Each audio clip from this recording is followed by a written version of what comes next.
Hey everyone, it's Lindsay from HappyHerbivore.com, and today I'm going to show you on camera how to do my rice milk. If you have the Happy Herbivore cookbook, turn to page 282 to follow along. So the first thing you need to do is bring 1 cup of water to a boil. Once it's boiling, add 1/3 cup of brown rice, then cover it, turn it all the way down to low, and then let it simmer for 40 minutes. So it's been 40 minutes and the rice is now totally cooked, and it kind of looks waterlogged because it's so fluffy. See? It's much more kind of wet and expanded than it normally is. So I'm going to add this into my trusty blender with 2 cups of warm water just straight from the tap. I've already filled mine, so now I just add in my rice. So now that I've added my rice into my blender with my 2 cups of warm water, I'm going to put the top on and just let the motor run for about 2 to 3 minutes, just until it's all like kind of creamy and homogeneous. Any blender will do. You don't need an expensive one. Even the cheap one will work.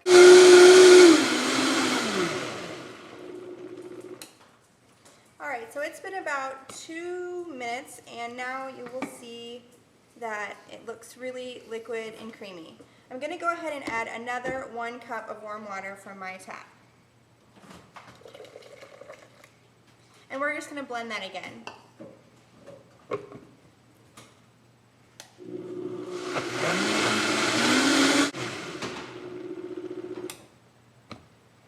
Alright, so now it's really creamy.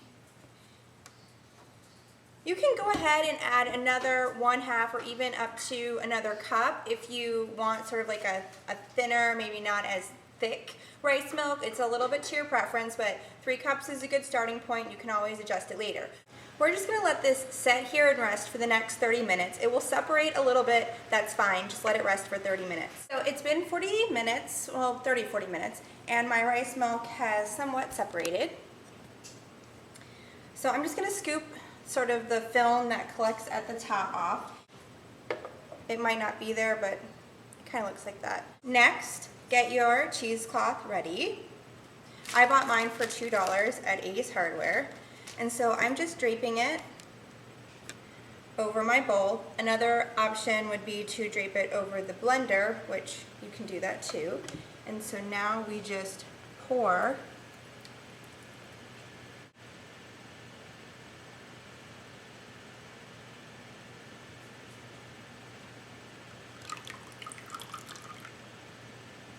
Alright, so that's about done, and you can see sort of like the leftover, I call it muck, but I don't think that's right. So once your rice milk is poured out, if you find that it's too thick or too creamy, you can just add another 1/2 cup or 1 cup of water, blend it again, and then let it sit again and strain it, sort of repeating the whole process.